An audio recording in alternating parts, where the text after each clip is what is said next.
save for next week. How are we supposed to save for a house, but starter homes cost $500,000 in this country? They tell us stop eating out, but rent costs $2,000. To me, it just feels like we're getting priced out of America. I don't know about you, but I no longer want to live in this world that asks for so much and gives so little in return. Groceries feel like a luxury. 9 to 5, climb the corporate ladder and stare at a screen all day? Bullshit. 2 weeks off a year? Bullshit. White picket fence dream? Bullshit. Retirement age 65, if you even make it that far. And if you do, you'll just spend your pension on medical care. Bullshit. Toxins, chemicals, pesticides on our foods, in our air, our water, those industries profiting off people getting unwell, and no cure for the C word. Fat fucking bullshit. I will never, ever be able to wrap my head around why people defend this way of living. By choice, too. This is not living, this is surviving. Anyone else feeling stressed with the rising cost of living these days? Between the economy crisis and tariffs affecting prices, it's getting harder and harder to stay ahead. I literally just left the grocery store and staying within budget is feeling so challenging. But I don't let that control me. I decided to take some action some time ago. Learn how to manage my money smarter, not just for me, but for my family. And now what I do is I teach others how to do the same. I encourage you to take charge of your financial future, whether that's learning new strategies or even exploring extra income opportunities. It's time to make a change. If you're ready, send me a message. I'm sure I speak for all of us when I say that this inflation bullshit is getting out of fucking control, okay? Rent and home buying and all that is another fucking beast of its own. But going to a fucking Taco Bell and paying $30 for 2 people to eat is actually insane. And I'm not even ordering what I really, really want. I'm getting like maybe 3 items and a drink. And I'm talking one of those items as a side, okay? And yes, I have the app, and yes, I get rewards, but it's the principle that if you go to a fucking McDonald's and a fish fillet is fucking $5, $6, like when did we get here? When did we get here? Help, when did we get here? I just went and double checked the app. A McChicken is $3.29. Why are we letting our country fuck us like this? We need to do something. I can't take it anymore. I saw this post where the guy said the bottom 60% of Americans can't afford a quality life. Basically, they're not able to really feed themselves and put gas to basic necessities, that they're maxing out their credit card. He then goes on to say, well, that's a nice way of saying the majority of Americans don't have a quality of life. And while I can agree with that, he said also the system is failing. Who put the system in place? People who keep voting the same people into office, right?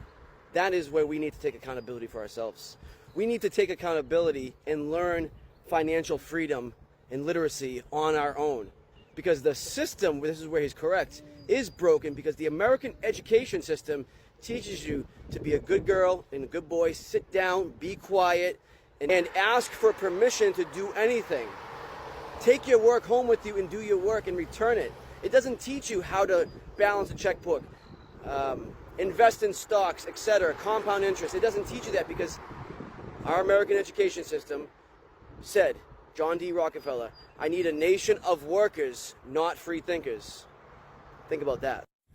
Y'all ever wonder if things are so bad out there, how are all these big corporations making record profits?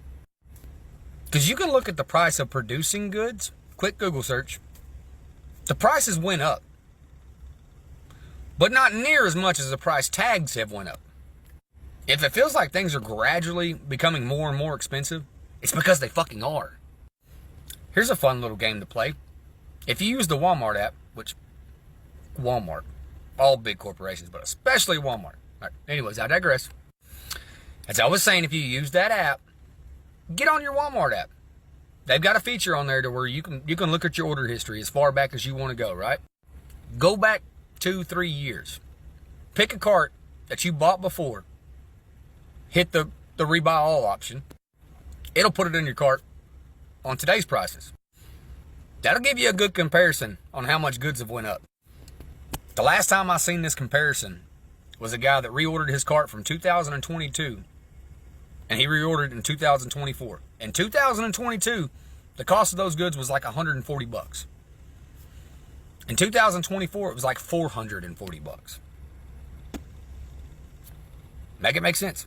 We just found out that you have to make $66 an hour as a minimum wage in order to have the buying powers that boomers had in the 1970s. This generation has to work more than the previous generations, and we have nothing to show for it. No house, no savings, no investments, no retirement, no nothing. We're just working just to barely survive. And life costs more than what we get paid.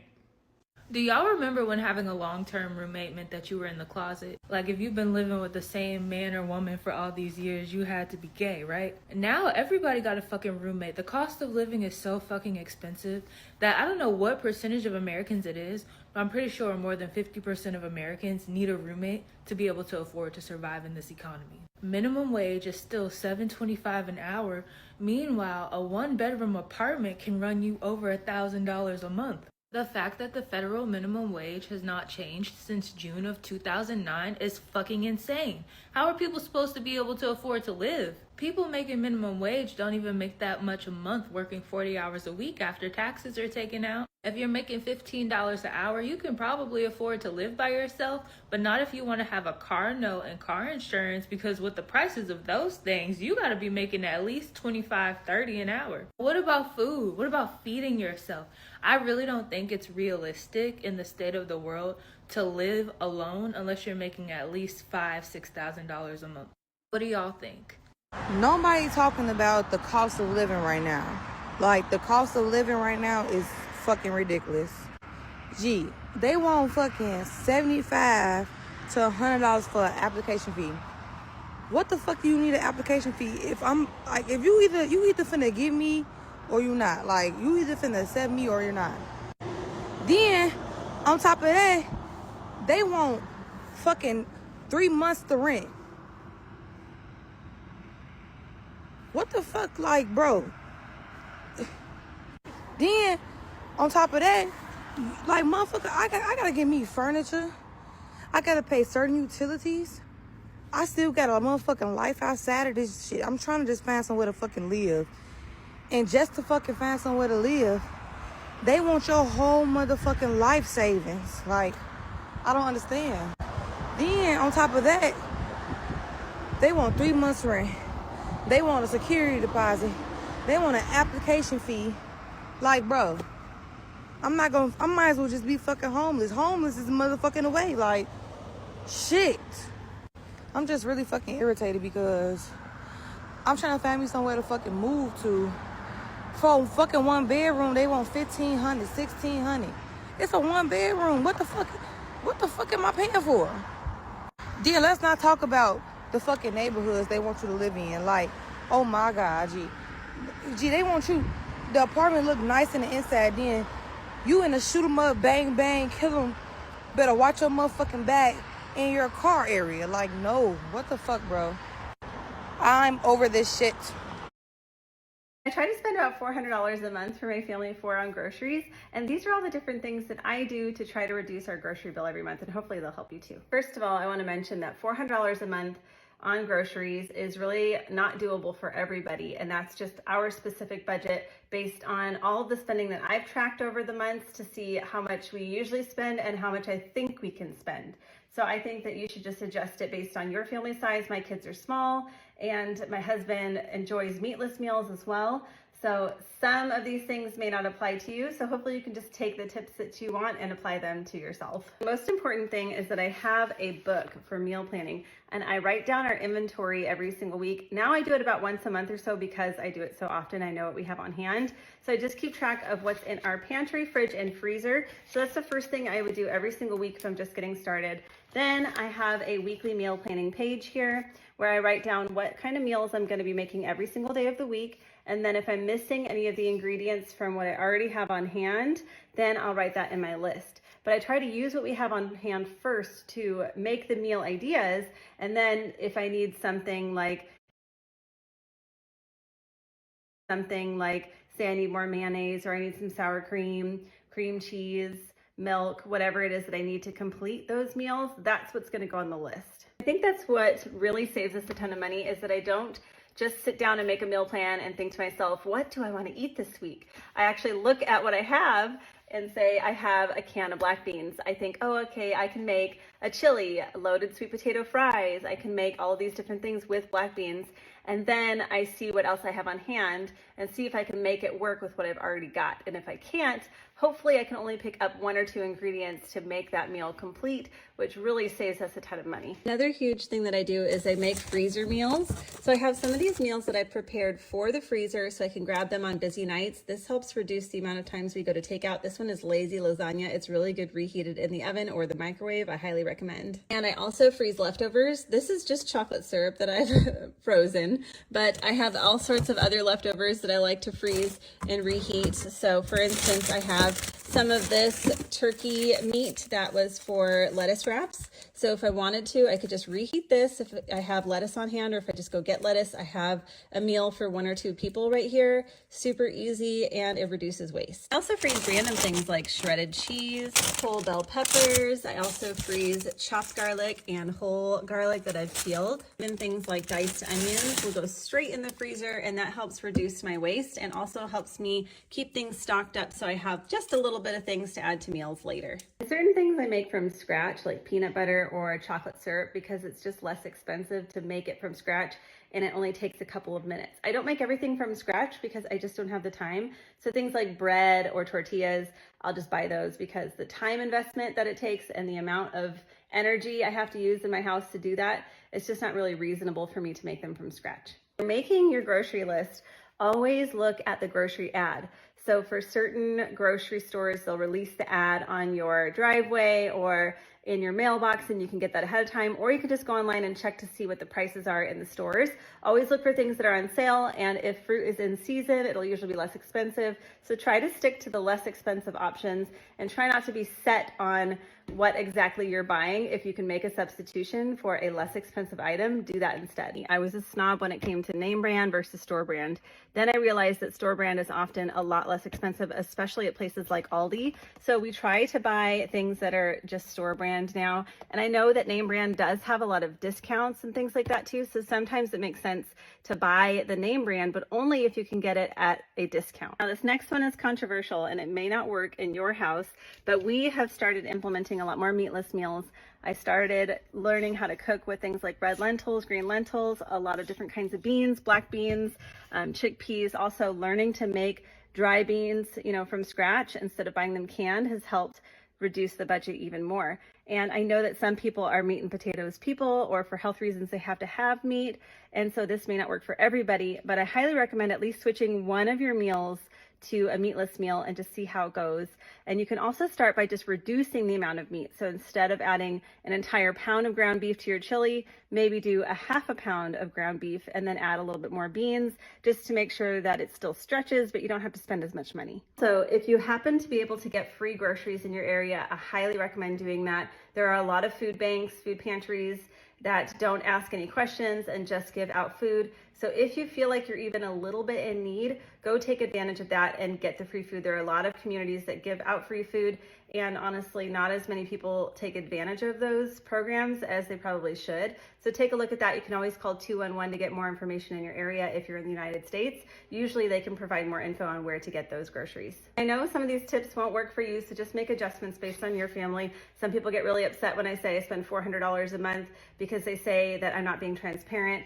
But I am, and I always say that I, include just food in my groceries. I don't include things like household supplies, like toilet paper, paper towels, laundry detergent, because I don't buy those things at the grocery store. And for me, it makes sense to keep those things in a separate budget in order to keep a closer eye on them. If I know that I'm spending a certain amount of money on just food, then I'll be able to control that a little bit easier. Coffee, for instance, is not part of my grocery budget. It's a luxury item, and that includes my takeout. So if I go to a cafe and get a coffee, that goes into my coffee budget. If I buy ground coffee, that goes into my coffee budget. But that's because it's kind of a fun thing for me and my husband. He likes espresso. So it has to be a separate budget so we can really keep an eye on it and don't overspend. The main thing that I think everybody can take away, that everybody can use, is really just using what you have on hand first. Taking your inventory before you decide what you're going to be having for the week. That way you can make sure you use up all that leftover spinach that you meant to use before it went bad, or those berries that are in the back of the fridge that you bought last week and you're hoping that they're still good. So taking the inventory, using what you have on hand, and then only buying what you need to complete meals has helped us save thousands of dollars, even before all the other tips and tricks. I hope that helped. If you have any other tips and tricks, make sure you leave those in the comments as well so we can all just kind of share and give our ideas, because it really helps everybody. If you feel like pricing in the United States has gone absolutely batshit crazy through the roof, you're not alone. And here is some evidence of just how bad it is with actual facts and numbers behind it. Take a look at this. I just saw this today and it's crazy. So this person, she and her husband were talking last night about how a particular pack of drinks was $9 in 2020, and now in 2020 it was 4 for $10. So they decided to go into the Walmart app. Essentially what they did is they looked at an order they placed in January of 2020. They paid $70 for 30 items. So they went to the cart again on the site and added, and now the same items exactly were $165.42. That's a $95 plus price increase in 4 years, 135.6 inflation rate. So there's the purchase, January 2020, same items, cart, 165.42. This is why everybody is feeling, it's not a pinch anymore, it's a full bite.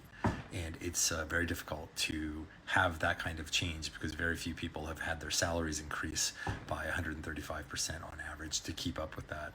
And so it's just crazy. And if you're feeling like things are out of control and you're not sure how you're going to be able to do it, that's just evidence of why it's the case. And quite frankly, it's one of numerous reasons why we decided to move our family to Europe, is to escape that kind of massive inflation. Because though there has been inflation here, it's not nearly at the same rate as happening in the United States. Yes. There's your fries. Thank you. And your McChicken. Thank you. Absolutely. No mayo, right? Yeah, no mayo. You're good there. Ooh, and they got my order right. Thank you. That doesn't happen too often. I know, it's like a 50-50. What'd you get? Just some fries. You just got... Oh, their fries are really good. Stop it. I know you're pulling my leg. What'd you actually get? Oh, no. I just got fries. I thought you were hungry. Yeah, no, it's not a big deal. I just, I'm not pulling your leg. I don't know, just running a little bit low on money, so just some fries. What do you mean you're running low on money? I don't know, bills are stacking up a little bit. And... You can afford a $1. $2 inflation. A $2.29 sandwich. It's not a big deal. I'll just find something to eat. Like I'll eat some fruit snacks or something when I get home. It's not a big deal. Oh. No, okay, stop. No, that is your sandwich. We share. Okay, that's yours. Please eat it. No. Please take it. Okay, I'll hold on to it while you finish that, and then I'll give this side to you. We share it. We're one. I love you. Okay, I love you too. That was really sweet. $900 is what our electric was this month, for 1 month. I don't usually know what our electric is because my husband's the one who pays all those type of bills. He told me this month it was $900. We live in Northern California. We keep our AC at like 73. I have an average size house. We have a 4-bedroom house. It's like 1850 square feet, I think. How are like single mothers, are people of lower income living? Because $900 is more than what rent was for most places around here like 3 years ago. I'm just so confused how your electric bill can be $900 for 1 month in California. I don't live in a 20,000 square foot house. Like, this is crazy. Our lease is up at the end of this month, and we just found out that our rent is going up by $250 per month. Let's talk about it. Okay, so here are the options. So obviously we can just stay, we can take the renewal, stay where we are. Now, technically we can afford it, but things are tighter financially for us right now. And I don't feel like super comfortable with the increase. I know that it would put us in maybe a less than ideal financial spot, not like a dangerous spot, but just like an uncomfortable spot. The reason for that is that my partner is currently looking for a new job. They're not getting enough hours at their job. And so they're in the middle of that job search. So they're making less money than usual. And I'm also making less money than usual because I've essentially had to put my business on hold because of my book. So I'm writing a book right now. Well, it's written, but I'm editing it, I'm promoting it, it's coming out in January. So that is taking like so much of my time and energy, and it's important. Like I want to focus my time and energy on that. But because of that, I've had to take a step back from my business. So a lot of my income streams are just not happening right now. So we're both making less money. So this increase is like, it's a lot. And it doesn't feel super great. Great. Okay, now option B is that we don't take the lease renewal and we just move to a new place. The issue is that our lease expires at the end of this month. So basically we'd have to find a place for October 1st and move in by October 1st, which is an insane turnaround. And I do not think that I can mentally handle a move right now. Like I am in a very precarious mental state right now. I am very burnt out. I'm very stressed. I'm overwhelmed. There's just a lot going on. There's a lot on my plate right now. And I don't know if I could handle it. I also know that like I would be paying for the majority of the moving costs because my partner just isn't, like I said, they're looking for a job. They're not in a place to financially pay for those things. So that would be like an added, financial stress. And then it would also just be, it'd be really hard to find a place and then move in that time. Also the rental market here is crazy. I know that it's very competitive and people are having a hard time finding a place. So there is a potential that we wouldn't find a place in time. And then I don't know where we would go or what would happen. Okay, another option is that we try to find a roommate. We do have another bedroom in the basement that's like our guest bedroom.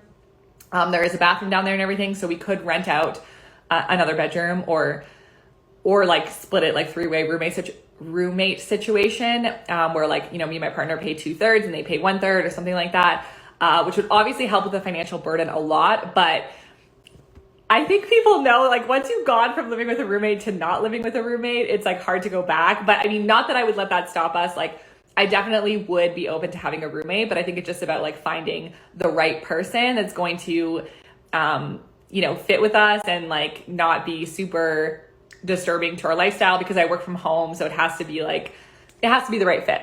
And the last kind of, I guess, option is that I just start making way more money to compensate for the difference. And I could revitalize some of my business income streams to try to do that. The only issue with that is that it is taking away from the work that I'm putting towards the book. And the book has been what I've been working towards for the last 2+ years. And to kind of lose steam now and not really promote it and not really even sell the book would be a huge loss. So I have to be really careful with trying to put too much energy towards my business right now that will take away from the book. So anyways, that's where we're at. What are your thoughts? What do you think we should do? Should we take it? Should we find a new place or should we find a roommate? Give me your thoughts.